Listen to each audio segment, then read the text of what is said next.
Okay, we're back on Talkback. 721-1290 is our number. Nick Christensen right over there with his fingers nimbled up, ready to take your phone calls. But joining us in the studio, and I got to say, a really, really good sport for the second or third time that you're on the show so far. Well, officially the second time I have called in on a few occasions. Right. Brian Hensel, ladies and gentlemen, he is the superintendent of street maintenance. What's the proper title? I want to make sure I get this right. Well, they actually promoted me, Peter. I'm now the deputy director of streets. No one else wanted that position, so they said I had to do it. So here we are. But formerly, yes, I was the street superintendent. Okay, all right. For 18 years? Right. And you are deputy director of public works. Yeah. For streets, though. For streets. Yeah. And nobody else wanted it. Let's be clear. Yeah. All right. So you got a great big business card that weighs about 5 pounds, right? I have not had those made yet. I was going to wait till the fiscal year to change them out. Gotcha. All right. So let's now. The last time you were here, we were talking about plowing, and luckily, I think the snow is gone now. Hopefully. But now we're dealing with potholes. It is definitely pothole season, right? It is, Peter. And thank you for letting me come on today to get beat up. But I did bring a few statistics here that I thought the listeners may be interested in. Actually, if you wouldn't mind first, I want a little instruction for those of us who are ignorant. We drive over the potholes and we yell at them, or we avoid them, whatever, but we don't know what actually causes them. So maybe you could just kind of go through that. And so, in other words, it isn't Brian running around digging holes with a pickaxe. Yeah, trying to annoy people. So how are they formed? What happened? Well, obviously, potholes can be a reflection of the condition of a street. And any place that there's a crack or a place where water can permeate through asphalt and get in underneath the base gravels, and particularly during certain times of the year, which we've all seen with freezing and thawing, that movement of the base gravels as they thaw and then freeze overnight is what can create a pothole. And they can actually happen overnight within hours. And so that's why they can be a problem, obviously, as you can see on some of our residential streets. Mm-hmm. But basically, it's just water getting underneath asphalt is what causes them for the most part. Okay, and so when you have more snow, obviously that melts, and then there's more, and then it melts, and more that it melts. Is that all going on underneath while the snow is still on top of the road? Yeah, and that's part of it. We obviously had a lot of snow left very late in the year. This was extremely difficult for us. It created a perfect recipe for potholes. I was comparing it to, I would have preferred people just drive along and throw dynamite out their windows. That would have been easier for me. So it was a tough year. And then, and also on some of our heavy traveled routes, the vehicles driving on them, kneading the water back and forth and compacting the asphalt and shoving it, all those two contribute to it. Mm-hmm. And so it's been a tough year. And what I was going to say is since January 1, we have patched over 3,900 potholes so far. Wow. And we're still not done. They're starting to slow up. We get the civil call requests, and my email have been filled from top to bottom, but they are starting to slow down. We're starting to get there, and with this more stable weather, we're having some luck, and the patches are lasting. What are some of the things that you guys can do to help prevent some of that from happening? Because I know, you can't predict the weather. You don't know how much snow is, but I know drainage has a lot to do with it too, right? Yeah, and that's part of it, Nick. But obviously, having an aggressive maintenance program is the best cure for potholes. I like to compare potholes to a teenager that doesn't wash his face except in reverse. You don't wash your face, you get pimples. Well, you don't apply the proper treatment to the streets on a timely basis, then this is what's going to result. And like when we do our chip seal program, which we do a large chip seal program compared to, I think, to most cities, we probably do as much as anyone or more. But that's probably my preferred treatment on any street. But you have to get those chip seals applied at a certain point. You don't want to apply one on a street that's beyond that maintenance level. And so we try to go and get streets that are still in moderate to good condition. Then we get that chip seal, and that'll add, depending on traffic, 10, 20, 30 years. It just depends where it is. All right. So when it comes to filling these things in, what's the process? Obviously, you don't just pull up with a shovel and some tar and throw it in there and drive away. How do you actually fix a pothole? Well, sometimes, Peter, that's exactly what we do. Okay. There's different methods. We have 4 different types of machines and potholes that we can use. But oftentimes we'll come to a street that is in very poor condition, and there'll be a pothole one in 5 feet away and another one 2 feet away, and you got 30 of them to do. It doesn't make sense to try and cut out and square a pothole when there's alligator cracking all the way around it, because where do you stop? We're trying to get that hazard fixed as soon as possible, and we got a whole bunch more to do. And so a lot of these pothole repairs are on streets that, yes, we know we need to come back and do a much more extensive repair, but we at very least have to try to eliminate the hazard. So there are occasions where, yeah, we just throw and go is what we call it. And some of the newer high-performance cold patch that we used last year and the year before, that's all they want you to do. You can put it in, and if the surrounding asphalt's in good shape and your base gravels are decent, they'll hold. And we saw a lot of success with that here this last spring. Okay, define cold patch. Oh, I'm sorry. Cold patch is a proprietary type of asphalt that there's several vendors that sell it, and it's all a big trade secret what's in it, so don't ask. Kentucky Fried Chicken. Yeah, You won't even tell me. and I don't know, but it's somewhat expensive, but the trade-off is that you can apply it at all times of the year. And so on the other side, the hot mix asphalt is what we buy from our local vendors that we pave with and do the full overlays. We also patch with it, but it's only available during the spring and summer months. So the cold patch also is another method that we can use during winter, along with our recycled asphalt as well. So when someone calls in with a pothole, and here they come, hopefully the calls will start coming in. 721-1290 if you have a pothole, if you have a question for Brian Hensel, who's here with us this morning. Very gracious of you to be here, by the way. We appreciate it. So when this kind of thing happens, what's the procedure? When you get the call, and then what? Well, so what we try to do with not only just phone calls, but also online, we have a place on our website where people are certainly welcome to report potholes. And actually, I prefer that, is that we try to prioritize those requests, and we'll try to get those done as quick as we can. And it provides a good public service. People really appreciate it. Hey, I called up and they responded. And I think we do a fairly good job with that for the most part. I will admit, with the amount of potholes we had this season, our response time was definitely slowed up a little bit. And if we say I get a call on Friday afternoon at 4:00, it's not going to probably be fixed until Monday unless it was an extreme hazard.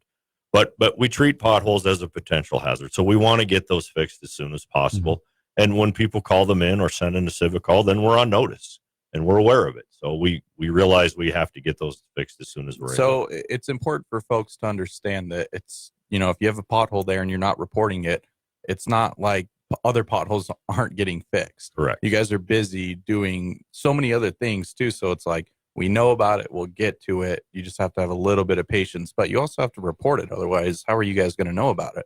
Correct. Yes. So there isn't a pothole drone that you send out to look for. Although that's a good idea. Well, I'm gonna get into that a little bit, Peter. Okay, cool. All right. So maybe not with drones. Okay. But one of our requests this year, amongst several others, is that we're trying to get only $75,000 to try and get a pavement management system put in place. Whereas that we will hire a company that will go along and drive every street, kind of like what Google does with cameras, LiDAR, and they will measure the condition of the streets, the existence of signs, of ADA laydowns, sidewalks, sumps, storm drains, and go out and give us an accurate current inventory of what our streets are like.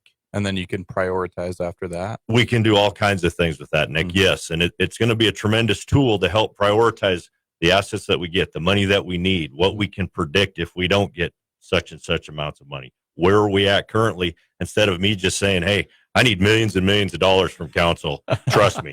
So would you have to do that once a year? Or well, so we have to get the initial system set up, and then hopefully we can get them out here. I don't know if we'll make it this summer. If it's funded, probably be next summer. Mm-hmm. But once the initial survey is done, we can add to it. We can input. If we go out and we do a chip seal or we do an overlay, that information will be put into the database.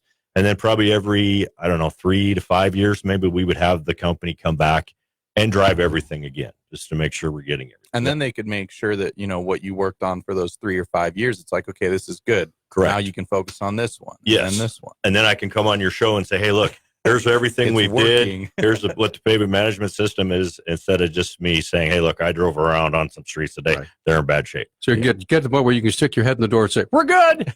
Yes, yes. We're going to take a break. Jason is waiting very patiently on the line. We have 3 other lines open. If you'd like to visit with Brian Hensel, give us a call, 721-1290. We'll be right back. That's an Thanks, awesome idea. It's something we've wanted to do for several years, Nick. I It never just even thought hasn't been. about something It hasn't like been funded, Oh, good. and I think some companies do fly drones and do it that way. It wouldn't surprise me. Yeah, Yeah. I'm sure there's a way. Yeah. So Okay, Brian. So, Public Works budget is $38 million. that sounds about right. What's the streets part? So I was going to get into it, but we're pushing around, and this is for everybody, about $6 million. $6 million Hold for on, all? no. No, No. it's way So- more than that. Police Well- is like 3 times that. Well, I know. No, well, so here's road district, 1.5. I get 1.1 from gas tax.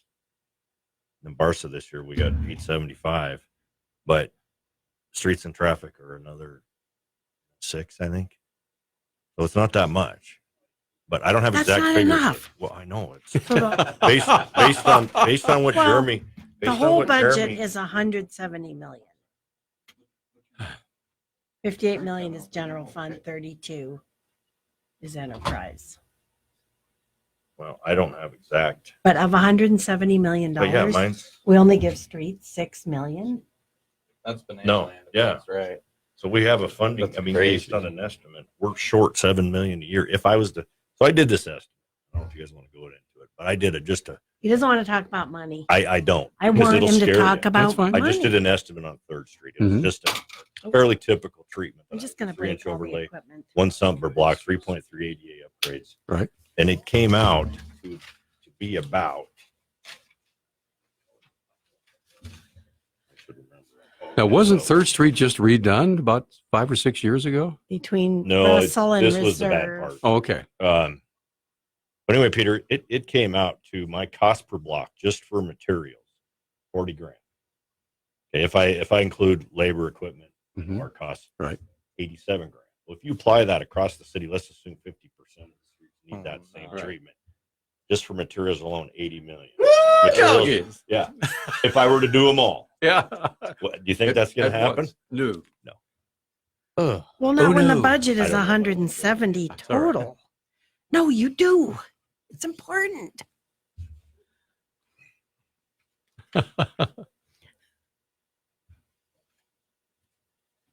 We'll see. Tell Lenny I hate you on the radio.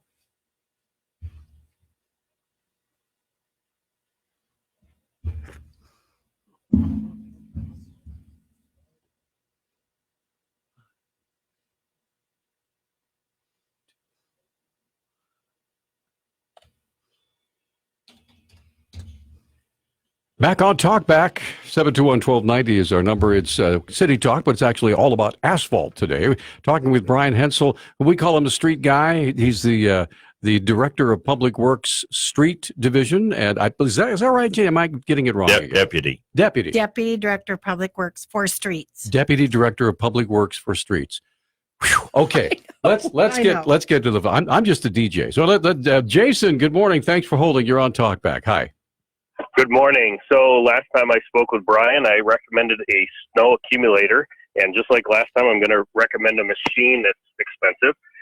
It's called a Pothole Killer. You can either buy them or rent them. I think leasing them is about $16,000 a month. And in the town I used to live in, about the size of Missoula, they did the entire city in less than a month. It mixes the aggregate and tar and everything all in one swoop. It's designed specifically for smaller potholes, less than 3 foot diameter, but it works really good and very efficient. Who makes it? Do you know? I don't. If you just Google Pothole Killer, you'll be able to see it. It's a proprietary name of the machine. All right. Then do you think that's available anywhere in Montana? I don't know. I know you can lease them. I don't know if they ship them countrywide, worldwide. I don't know. Are we talking bigger than a bread box, smaller than a building? What? Oh no, it's a machine. I think it's a triaxle or at least dual axle machine. and it comes with all the materials and stuff, so you don't have to purchase that. The leasing includes all the materials that you need to run the machine as well. It's called Patch Management Incorporated. That's the company Okay, that makes there you go. Yep. All right. Well, thanks for the call, man. Thank you. You're a fountain of information. We appreciate that. Thank you. I always like positive calls. All right. Kevin's up next. Hi, Kevin. What's on your mind? Well, good morning, everybody. I have two questions. By the way, you are being stalked via Facebook, so everybody wave the camera.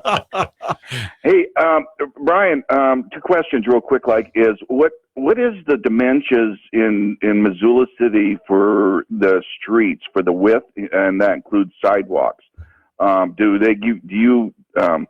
Is there a legal size in Missoula, or does it vary going from neighborhood to neighborhood? It varies all over the place, Kevin, and I don't know exactly what, if there's a specific regulation that would dictate where and what. I'm sure there is. I just can't tell you. Well, let me ask you this: when you build a new neighborhood, all right, and there are dimensions that streets have to be a certain width, right?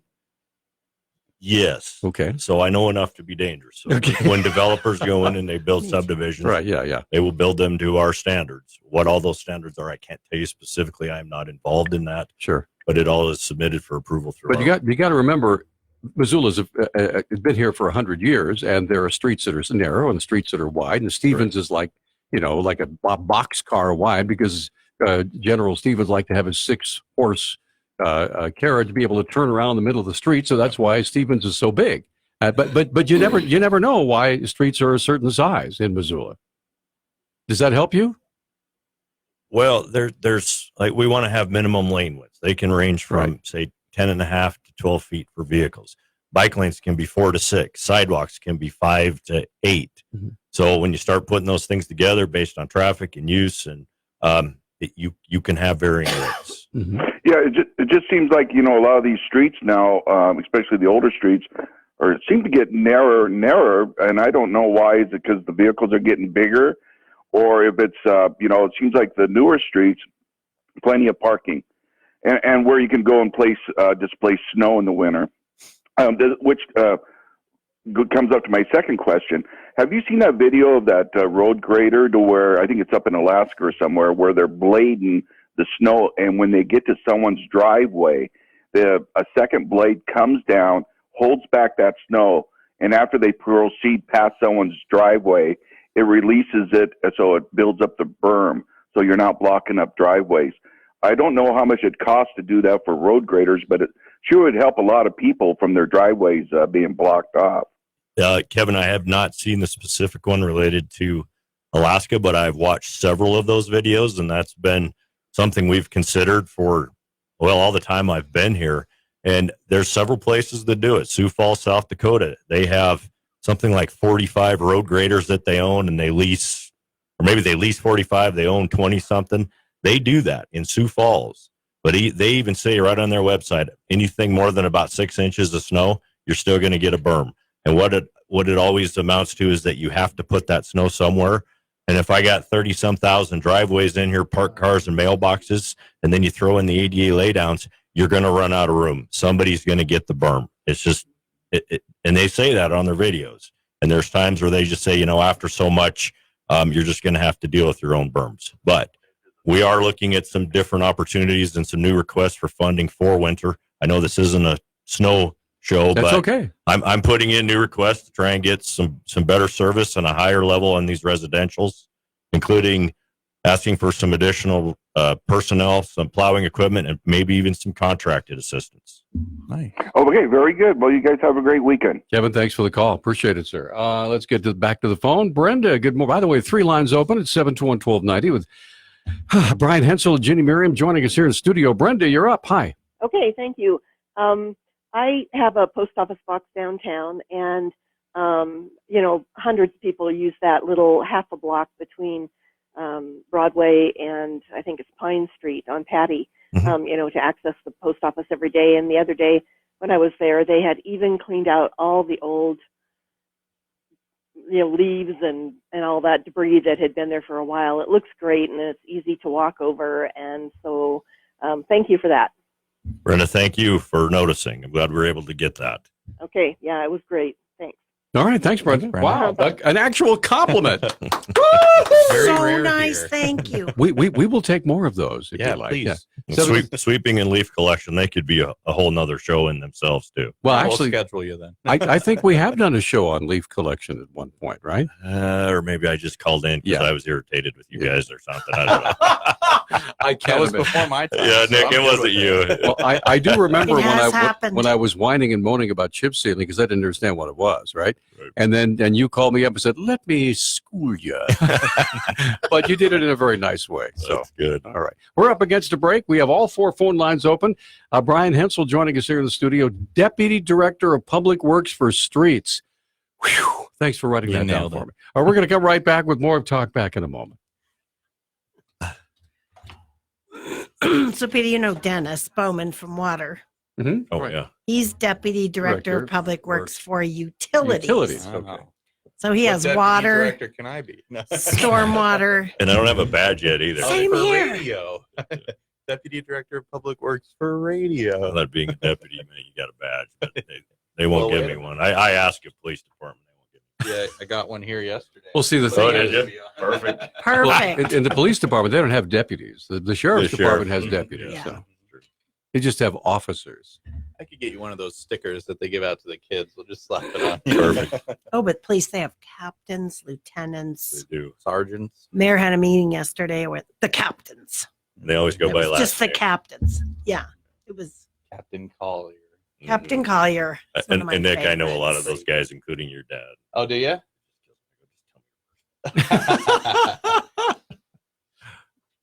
They say, this is Deputy Director Hensel. The long-suffering That's PIO Travis Welch. I love Travis. He's, Yeah, I he's love a good Travis, friend. and He's a he's good guy. tortured. He does such I a do good not job. know what we will ever do if he ever does decide to retire. I just Yeah. talked to him about it the other day. We have at least 6 years. He is the best Isn't he PIO we have ever worked with. fantastic. You know? And I love Brenda, but she's kind of part-time, she doesn't, Well, and she's not Travis, there all the time. I would prefer that Travis didn't work the hours he works, which is 7 to 3. So 3:05, Mhm. I Yeah, it start is. getting all the calls Right, from right. PD Hmm. because people just, Yeah, why does he come in? So, I mean, he could totally do a 9 to 5. well, he does. I know. I don't he, call him until he 10. could do- So, He could do 8 to 5 and take an hour lunch. yeah. He comes in and he does tons of Facebook. He has Yeah. the best Facebook Yeah, page he of does. There we go. all our Remember. city. He really does. Yeah.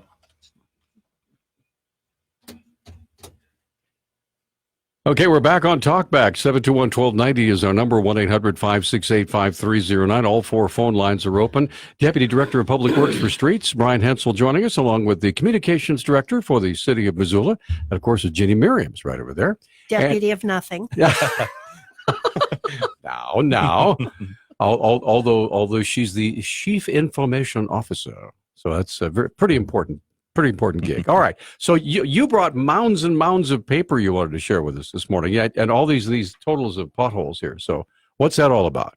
Well, it was as much as in case I get somebody throwing a curveball at me and I didn't know something off the top of my head, that's what some of this stuff is. But one of the things that I should probably mention is that I often will get phone calls where people will say, you don't have enough budget. We would support giving you more money just for streets. And you need to fix my street. How come it isn't fixed? And believe me, I sympathize with all of that. And so I think the city is moving in that direction. And some of that is, like, as I mentioned, we're going to put in for the pavement management system.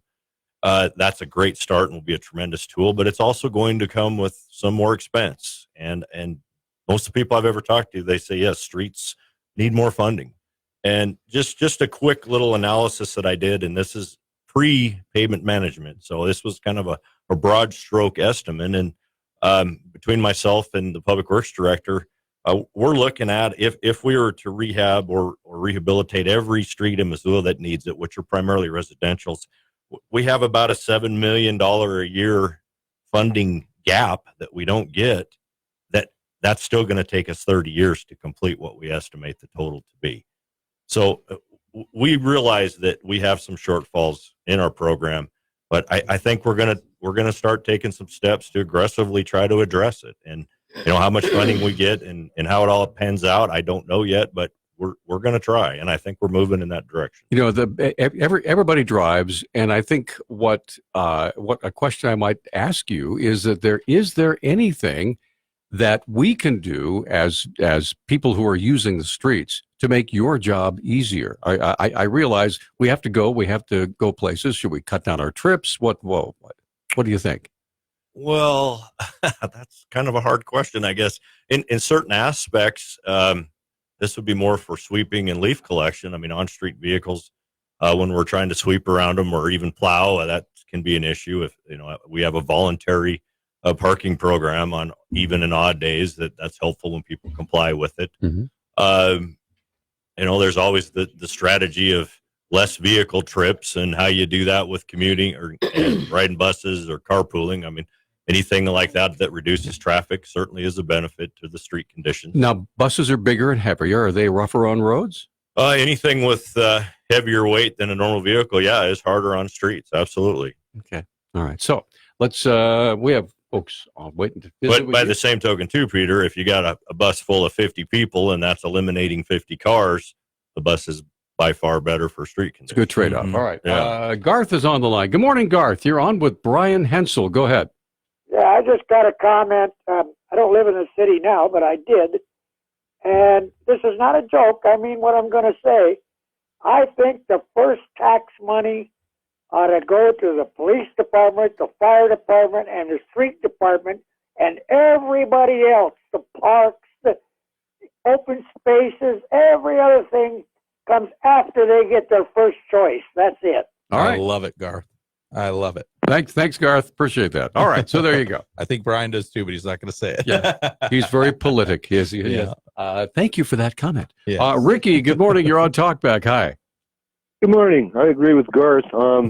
Instead of having a $12 or $15 million insectarium, aka butterfly house, let's fix the streets and we can buy the butterflies later. I didn't know we had. Do we have I an didn't either. insectarium?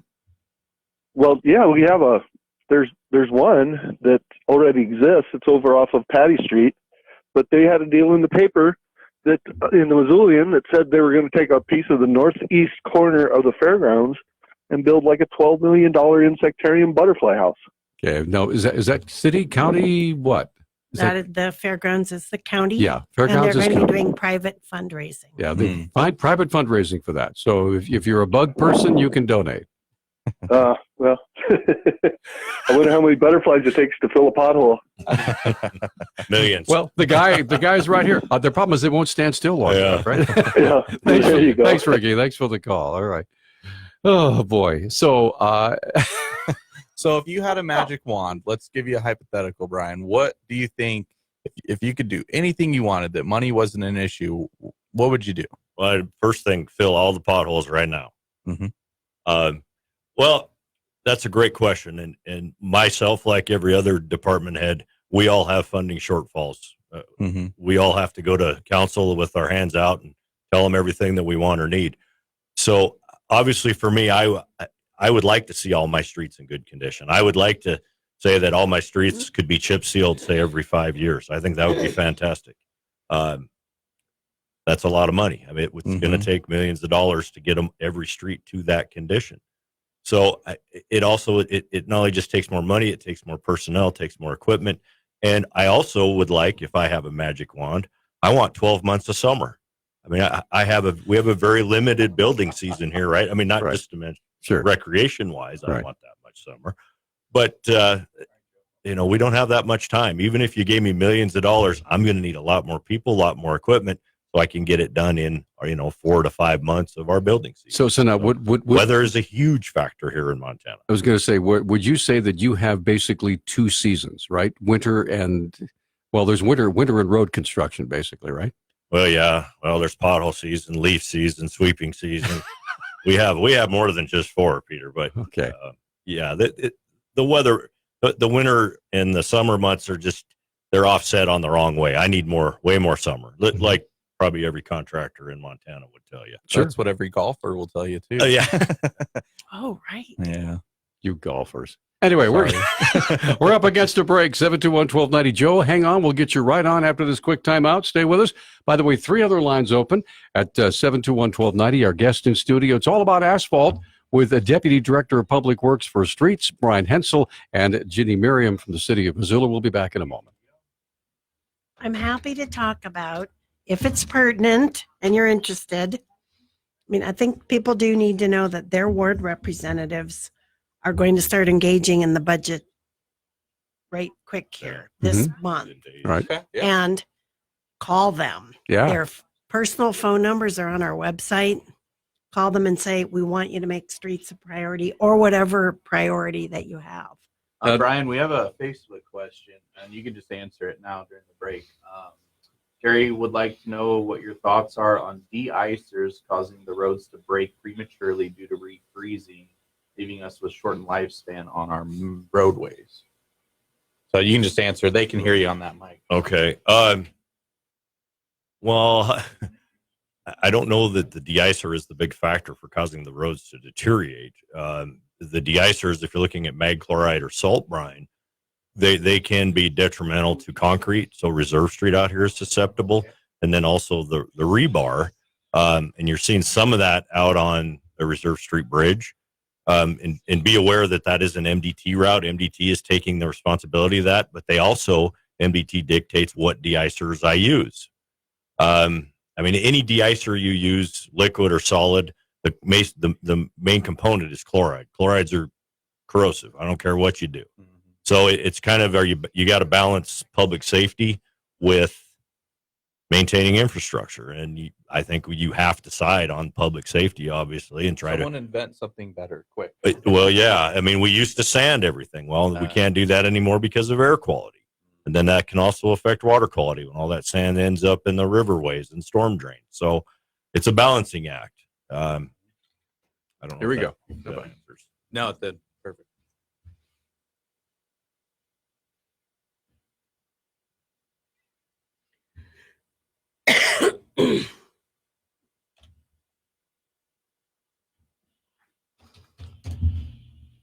Nick is in his inventing mode. I think maybe if you could invent a street that snow won't stick to, Well, it'd be, I'll figure that out. Kind of a good deal.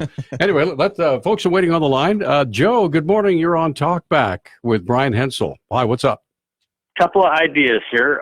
With the de-icers, you constantly thaw freeze with chemicals versus the natural cycle where you have thawing and freezing. And when you do that, you get water down underneath that pavement and in the cracks, and then the de-icer flows out of it, theoretically it would expand and crack the pavement.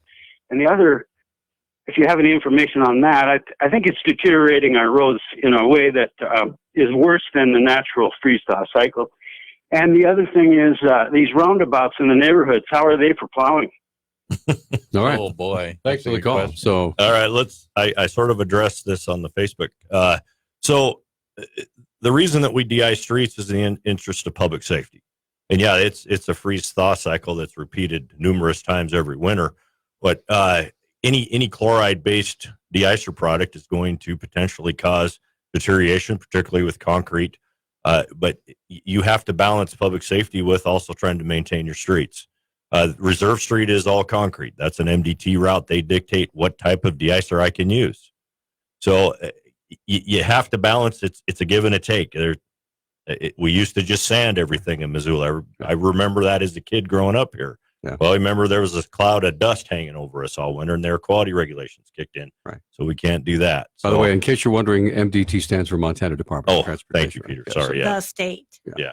And so, yeah, it's a balancing act. I mean, any chloride-based de-icer is going to have an effect on infrastructure. Yeah, it's amazing when I talk to like Ed Taves, when he talks about the various, like Russell Street Bridge is like 42 different agencies are working on that because it's in the city, but it's also a federal bridge. It's also the state. It's also, you name it. And so all these things go into the various jurisdictions, if you will, about funding as well. And but when it comes to city street funding, you have specific areas that are yours and yours alone to take care of, right? Correct. Well, we also have a maintenance contract with MDT where we do maintain their routes that are within city limits. So we do plow and apply de-icer and patch and sweep and everything under the contract. So when your guys are out there doing the MDT roads, are they taking a separate vehicle with separate equipment that is not that you, in other words, they can't use your stuff like sand on these MDT streets? No, it's all the same equipment. That It would is. be a logistical nightmare to try to Okay. only have MDT route trucks Right, in city. right. It wouldn't work that way. Okay. But MDT, they certainly have a role in mandating what we use on their routes, as they should. There are certain occasions, and I unfortunately had to use it a lot this past winter, where I can still use sand when it actually gets so cold and there's so much snow. Then the de-icers lose their effectiveness, liquid and granular, and we had no choice. I sanded the city more than I ever have in prior years. Fortunately, we did not trigger any air quality violations. And then we were able, well, we're still sweeping, but we were able to get most everything cleaned up here last week. Well, living where I live, when I leave at 3:00 in the morning and there's sand for me to go up that road, I'm blessing your name all the way up. It works. I appreciate it. All I right. can need all the help I can get. Let's get Doug on the line. Good morning, Doug. You're on Talkback. Hi. Good morning. I just called in to commend Brian and his crews and his office staff. They do a fabulous job given the limited amount of resources and manpower they have. And that's all I wanted to say, just that I commend them. They're an outstanding representative of the city. Well, Thanks, Doug. anytime we can have the fabulous Doug Chase on our radio program, we appreciate that. Thanks, Doug. You bet. Take care, man. Thanks a lot. Peter, I don't think I answered Joe's other question. Okay. What was The plowing, on roundabouts. Oh, yeah, roundabouts. Oh, okay. So I knew I wanted to get back to that. So the larger roundabouts are not too bad for us. Right. The smaller ones, kind of Pleasant View ones, or would those be considered well, larger? or the bigger the better for maintenance. Okay, for us. I gotcha. Some of the smaller neighborhood traffic circles, those can be difficult, and you will see by some of the missing chunks on them. That's what happens with the snowplows. Well, what breaks, the blade or the curb? Hopefully, just the curb. Yeah. Wow. But the guys they have to be extra careful going around them. So and something we have to deal with. And there are some of the roads that have those funky little bump outs, and when there's like 6 inches, 8 inches of snow, and you don't realize they're there, ka-whump, you hit those, and ouch. Well, yeah, those are called bulb outs. Bulb outs. I'm sorry. I don't even want to go into those. Okay. Then you will see Brian out and take action. In other words, they didn't ask you before they built those. So what necessarily makes my job easier from the maintenance standpoint doesn't necessarily satisfy the needs of all the other folks that use the streets. Sure. So bulb outs are intended for pedestrian safety. How do I argue with that? You can't. And so it's something we have to deal with, and we do the best that we can. And our operators, they know their routes and they know where these things are, maybe after the first run through or two. So it's just something we have to deal with. So I understand that, and Ginny, you brought this up during one of our breaks, that if people are really concerned, and now that it's spring and summer, and we see all these things going on, we can actually see what's going on in the streets. The person we can contact Brian directly, or we can go through our city councilor, right? So how does that work? We can, and we really encourage citizens to do that. So as everybody knows, we have 6 wards. We have 12 city council representatives, 2 for each ward. Mm-hmm. Their personal telephone numbers are published on our website. They're about to start going into the budget process, and they want to hear from the people who live in their wards. Mm-hmm. And they want people to tell them, these are my priorities. The citizen survey, the poll that we did about a little more than a year ago, scientific poll, we asked people, what are the 3 top concerns for the city, for you? And the top 3 were above everything else, which were housing, taxes, and streets. Bingo. Yep. So let your city council representative know as they're going into the budget, give them a call, send them an email, say, I want you to give Brian more money. If that's what they think. Or I want you to take money away from Brian. I don't care about streets. All right. But that's important. And it's really easy. And all of the ward representatives are very sensitive to the concerns of the people they represent. I will say this. There's something that amazes me about Missoula, and that is, in a negative way, is that so statistically, percentage-wise speaking, how few people out there, A, know what ward they live in, and B, who their representatives are. Mm-hmm. And so And so when those people call me up or buttonhole me at church or whatever and say, well, what ward do you live in? I don't know. Live up the rattlesnake. I said, well, you need to contact you need to contact your representative. Well, how do I do that? I said, never. I'm going to leave now. Well, people are busy, right? And they go along about their lives, and Sure. you have to spend a few minutes to go on the city website, look at the ward map, figure out what ward you're in, look up the phone number, call the person. You know, what I you will just said? mention that You just said it was a few minutes, so It doesn't even take that long. People are busy, so it's like. But if you really want to know, you guys make it so easy to figure that out if you really need to. Yeah, I think it's pretty good. Yeah. You can call me if you don't like the website because I'm in charge of that. I've often, Peter, done it where I need to find out where a particular ward is. I just Google City of Missoula ward map. Pops right up. Yeah. Not Cool. even Yeah, 10 seconds. That's true. And I will point out, half of those city council representatives are up for election this year. That's right. So pay attention to that. Encourage people to run. Encourage your ward representative. Here's what I want you to do if you're reelected. And chances are, if they are running for election or re-election, they'll be knocking on your door anyway, right? At least I They hope. could be. I hope they will. The beauty of local government is that we're right there. Right. And you can call us on the phone. It's a little bit farther away when it's the state and the feds. They're way out there. Forget right? about it. All right. We're going to take a quick break, a 1-minute timeout. Any questions for Brian Hensel or Ginny Miriam? She's the communications director for the city. Lines are open, all four of them, 721-1290 or 1-800-568-5309. We're coming right back. Or you can make your comment on our Facebook page. But back in a moment. Those I'd like journalists from Africa were asking us that yesterday about, can you talk to your senator in the United States government? It was an interesting question because they couldn't believe it when we said, well, yes. When the mayor said, I have Senator Tester's cell phone in my phone. I've called them. They didn't call me back. Well, you're the deputy director of public works for streets. he's good about responding to like letters. This is according to my grandmother. She says that anytime she's mailed him something or emailed, he's always gotten back to her. Oh, that's Good, so good. sweet. It's really important. I've been trying to get John Tester on this show for 8 years. Yeah. For some reason, he doesn't want to come. Maybe I'll call him. Oh, Maybe I'll should. tweet Here we him. go.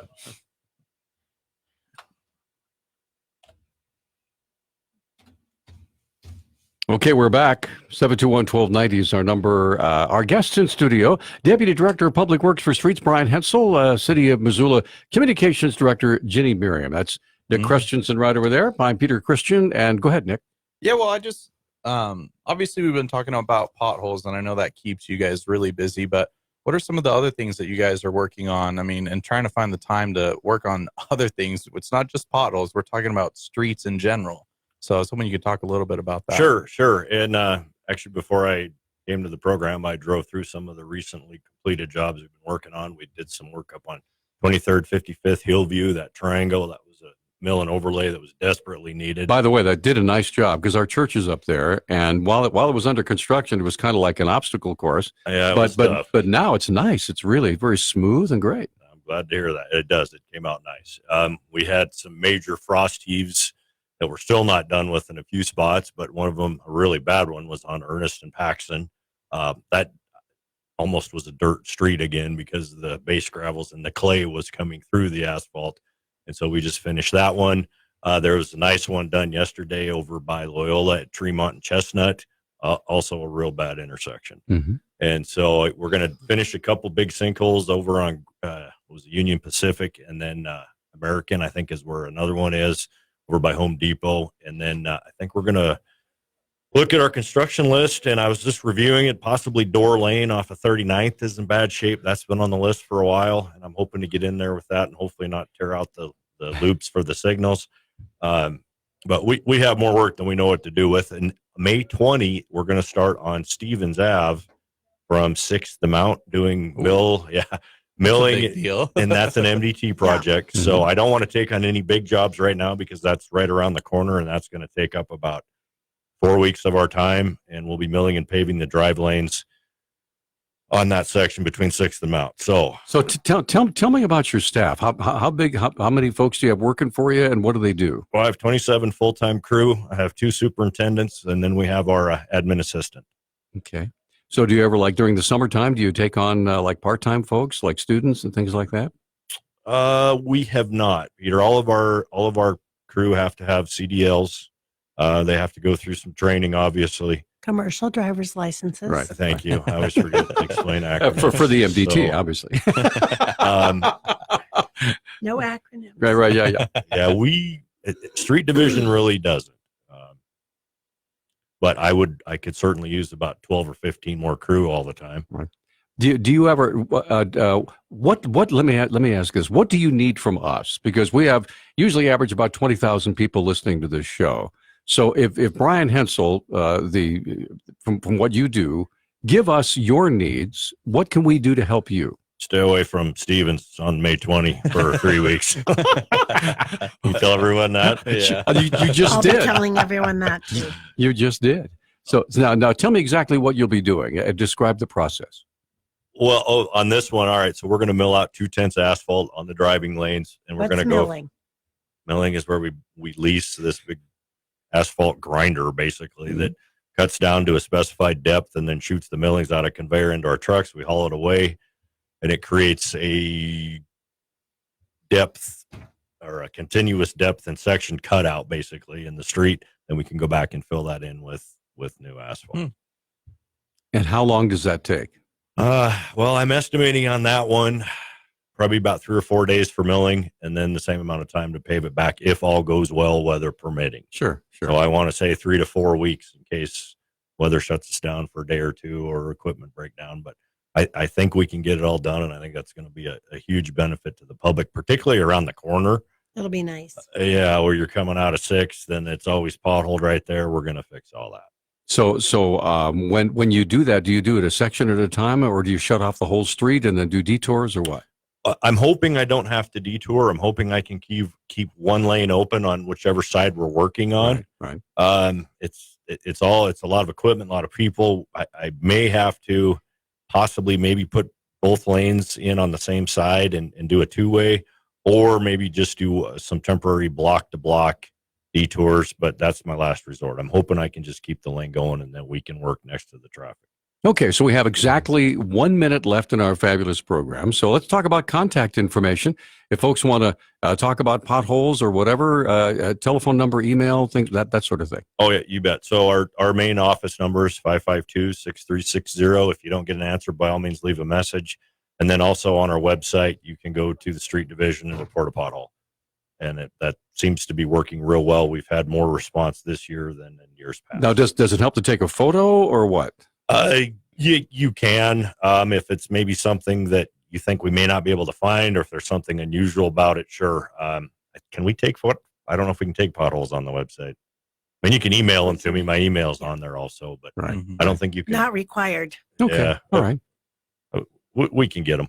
Great. Well, you guys, it's always a pleasure to have you. Thank you. Absolutely. Thank you for sharing your time and for taking all of the verbal abuse that we heap on you. Peter, Nick, thank you. Thank you to all your Thank listeners. you. Too. Well, I will tell you that Monday we have open phones for 90 minutes. A lot to talk about. Actually, I'm hoping that my friend Joe McNeil, who used to be a sheriff's deputy, who's now an actor, a thespian, and he is just finished up a movie, and so hopefully he's going to call and tell us about it. That'd So be fun. you guys have a wonderful weekend. Happy Mother's Day, everybody. We'll see you Monday.